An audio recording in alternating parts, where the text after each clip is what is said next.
rahmatullah kon asalaamaaleykum mbokk yi asalaamaaleykum mbokk journalistes yi monsieur les maires mu ngi leen di sant leen gërëm ci seen teewaay di sant aussi les anciens doyen Doudou Jacques Gaye mais également doyen Mass Fam ak les jeunes ak suñu leader jigéen ñi nga xam ne aussi ñoo fi teew donc ñëw assister ci point de presse bi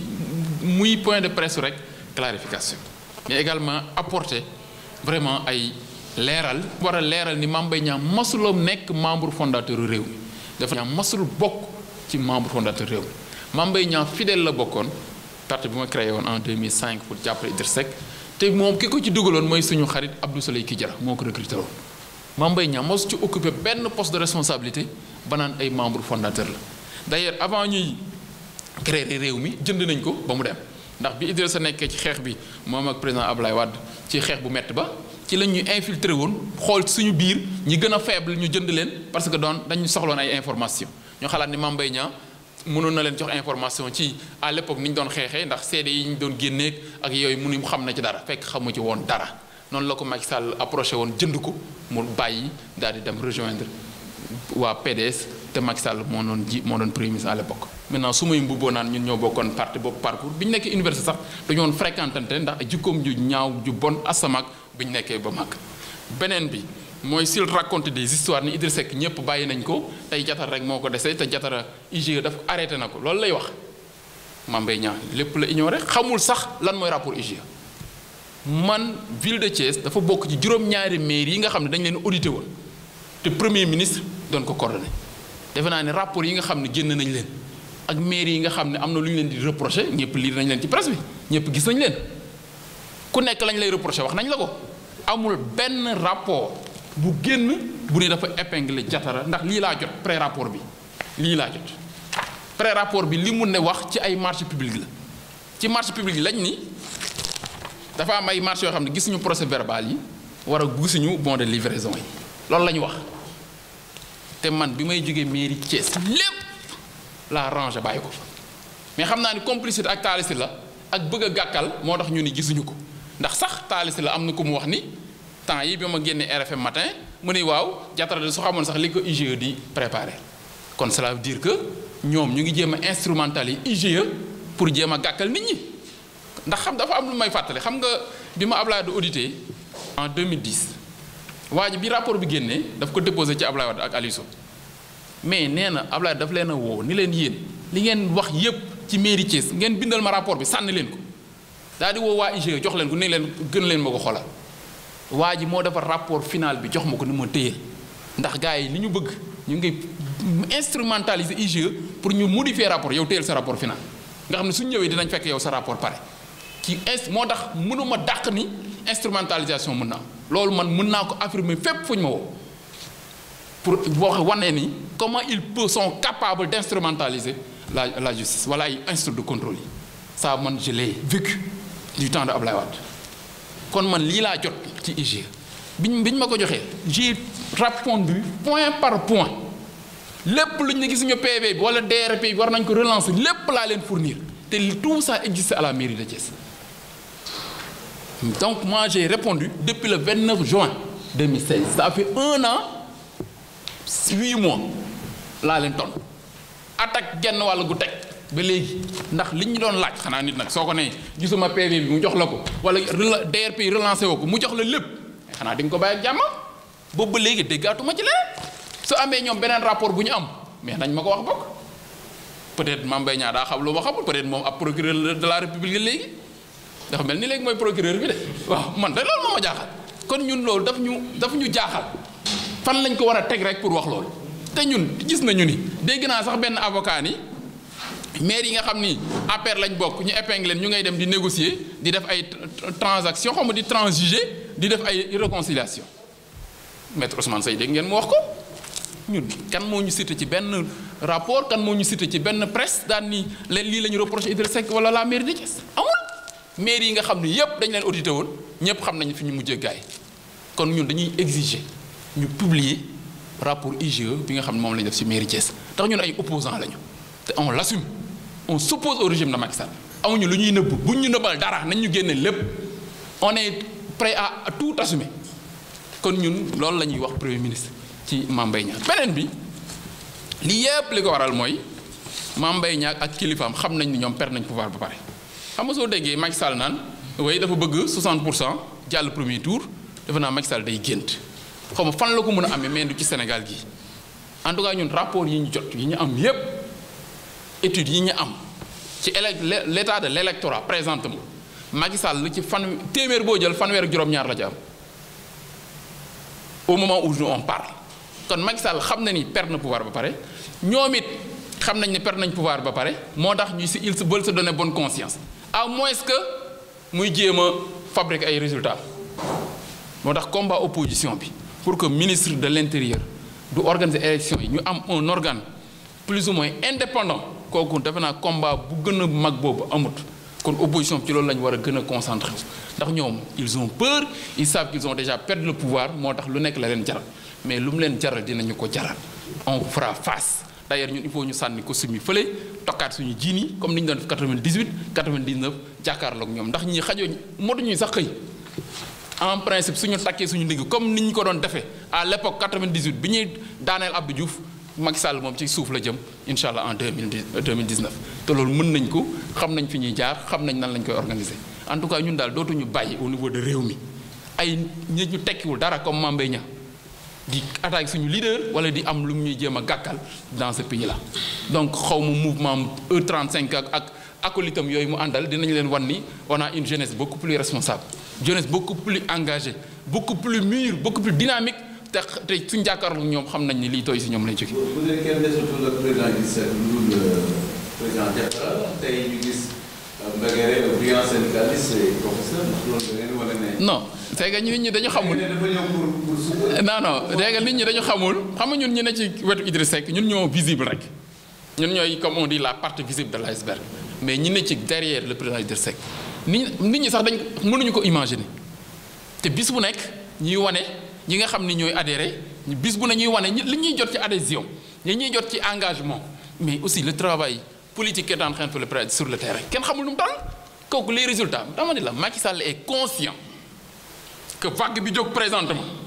su ko fekkee palais moom du taxaw xam na ko sax te loolu yàggatul beneen bi ñu am ay leaders d'opinion yu mel ni ay monsieur Alassane Mbegere nga xam ni connu à Thiès pour taxawaayam engagement ci syndical bi société civile mais aussi nekk un professeur un grand intellectuel nangu tey après analyse de la situation ni day ñëw réew mi jàppale président Idrissa Seck defe naa ni honneur bu toll noonu ñun Thiès amuñu vraiment nuñ koy fayee kon dañu na ñaan rek li mu ciy yaakaar di ko ci séntu yàlla na mottali ko mais aussi y a combien de Mbegere à Thiès y a combien de Mbegere au niveau national et international yoo xam ni tey pare nañu taxaw nañu tey pour jàppale président Idrissa Seck kon yaakaar gën na am yaakaar gën na taxaw kon ñun ñëpp ñu gën a jàpp xam ni Macky Sall moom daanandoo ba pare xam ni presque le pouvoir mu ngi suñu loxo mais daf ñu koy jaral lu mu leen jaral ñoom dañu ko jaral pour ñu defanteeg ñoom pour que dans 2019 Macky Sall dégagé ñu installé Idrissa Seck pour que solution bi nga xam ne am na ko ci Sénégal pour redresser le pays le président Idrissa Seck mën ko mottali asalaamaaleykum. leader de l'opposition et elle ne seen position. Non, nous sommes partie prenante aux discussions présentement au niveau de Manko. Nous sommes partie prenante et nous sommes ouverts à toute approche, donc naturellement de discussion ou de désignation du leader de l'opposition. En tout cas, nous, on est candidats pour être le leader, le candidat de l'opposition. Mais aussi, nous ne sommes pas fermés pour que l'opposition ait en fait une candidature plurielle maîtrisée.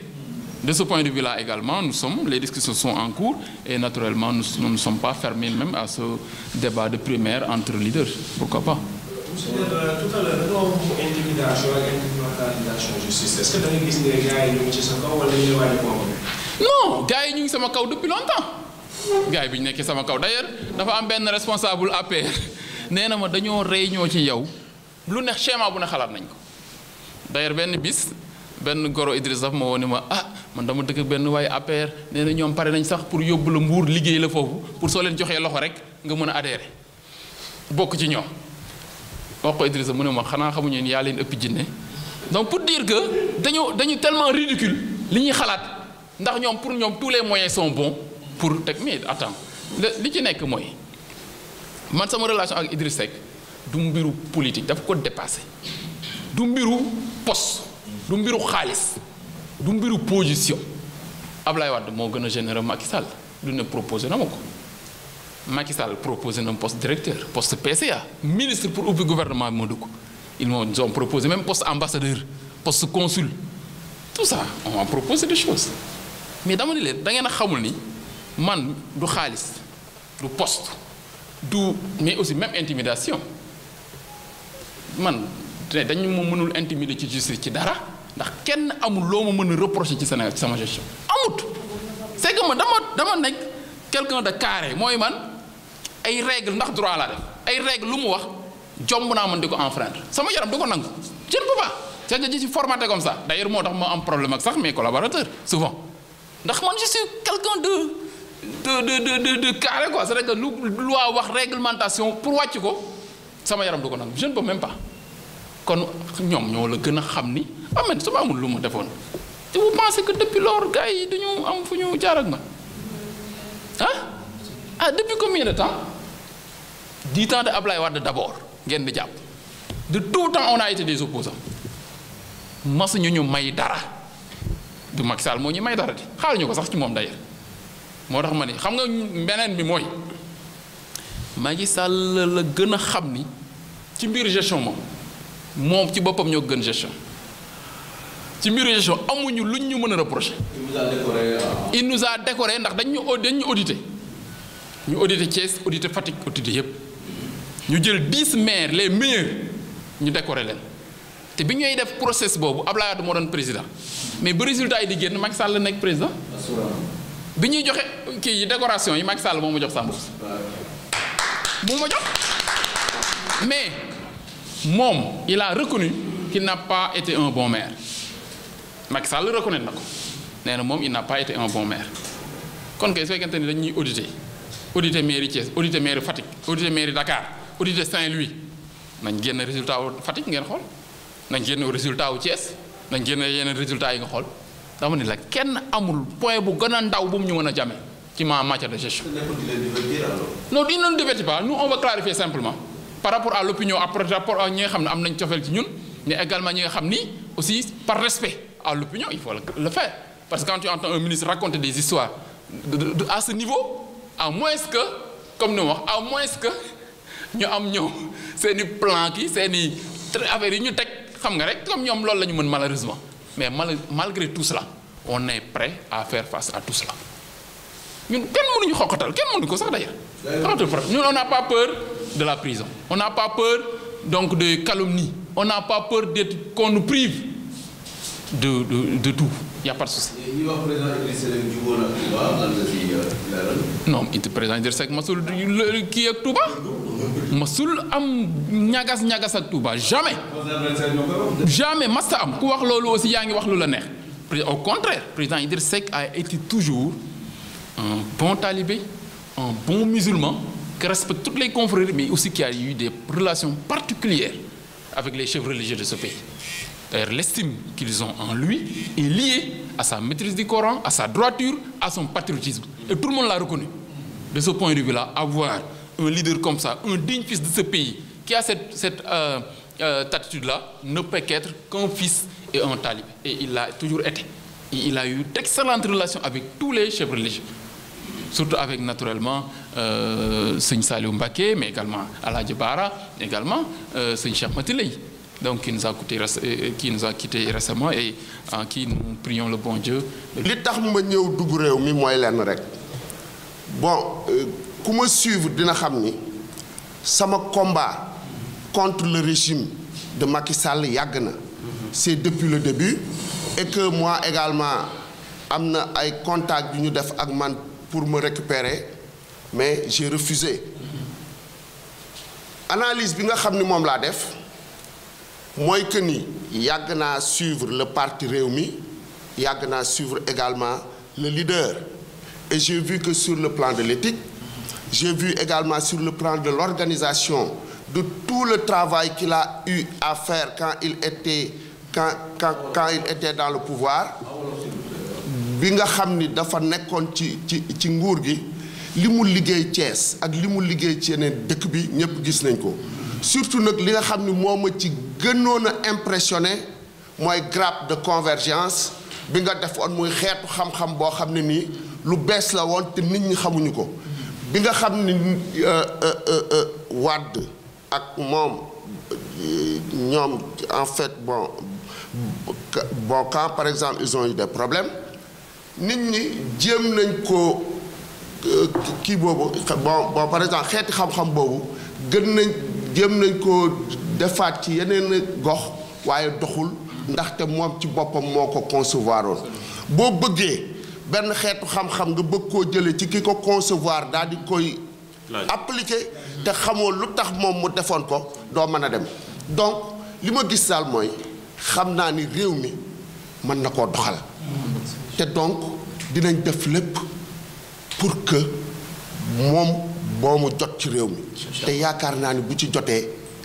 lépp li nga xam ni Sénégalais yi ñoo ngi ko doon jooy loolu mën na nekk parce que ku gëm yàlla la te man loolu c'est extrêmement important pour la gouvernance ku gëmul yàlla mënuloo yërëm nit ñi te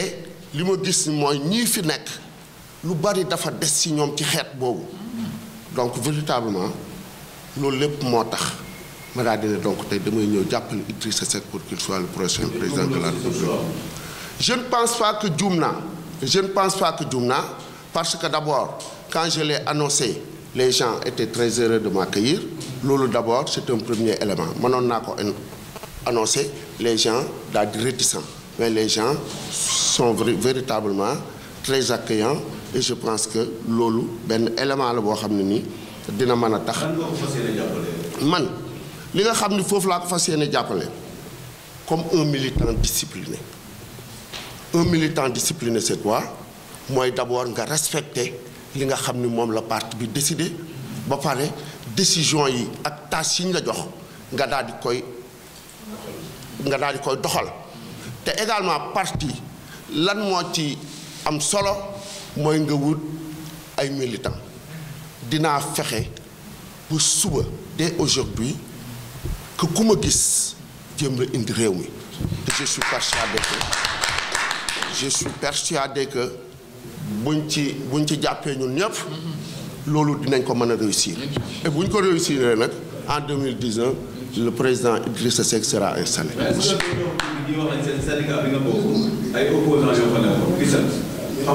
Non, vous savez que le SAEMS est le premier syndicat dans le moyen et le secondaire. Quand on a fait les élections de représentativité, on a eu plus de 50%.